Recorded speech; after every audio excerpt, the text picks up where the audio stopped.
G'day everyone, I'm Matt Hunt from CrossLife and I'm here this morning with Julie Frazer from our Upper Coomera campus to ask her a few questions, have a conversation about Julie on her frontline. So Julie, tell us, where is your frontline? My frontline would be my place of work. I work at Pimpam State Primary College, which is a state primary college.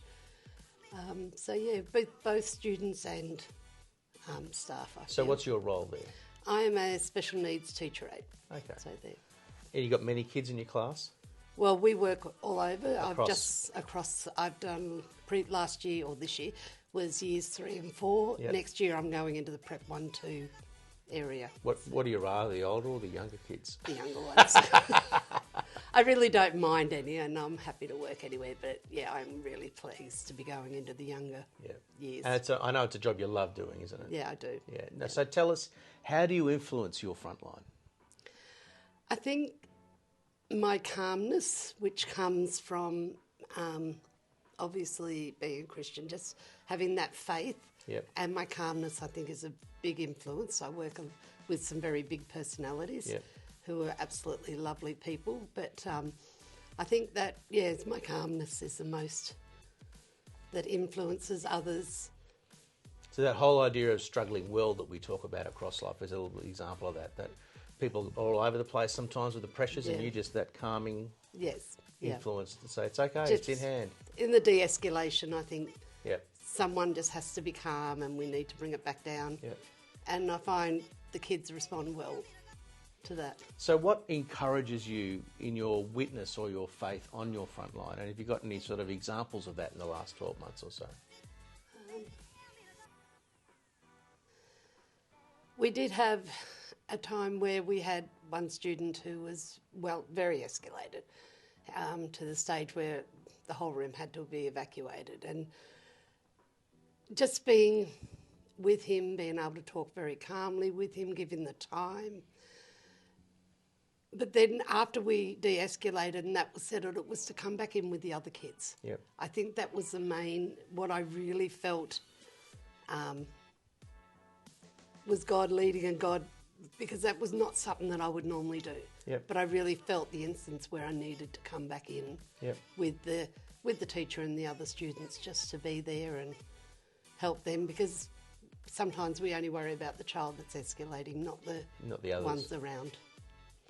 So do people know that you're a Christian there, and how does that play out?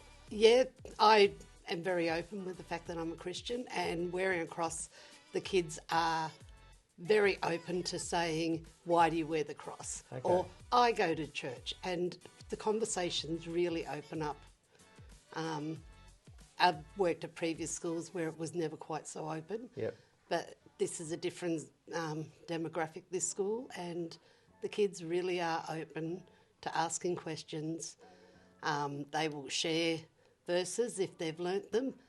So, no, it is really lovely to see. Now, you talked about your calmness.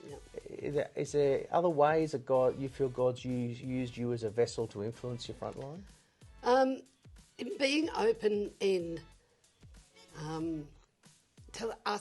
saying to people that you will pray for them, and other people are open to that, which is something that I've never experienced before in a workplace, is that, people are really, you say, I'll pray for you, and sometimes we just say as an off-the-cuff remark.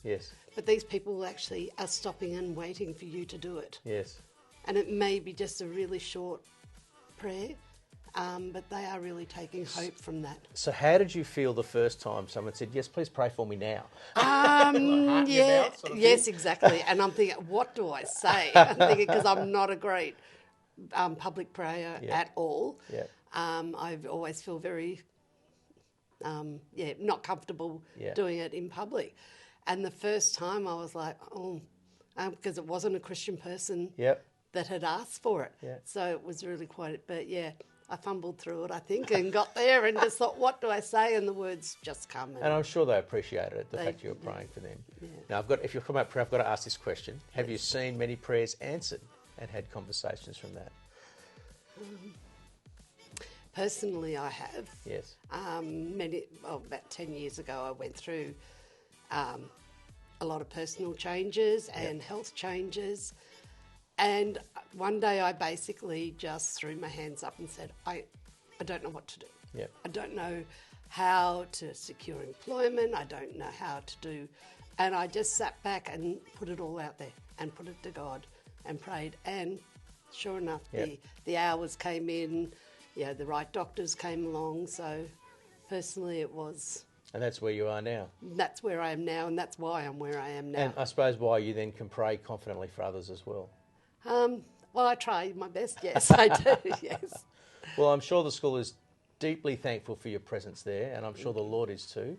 And I know that as you continue to pray for people, they'll see the fruit of that too. Thank you so much for joining us today, Julie. Thank you. See you later, everyone.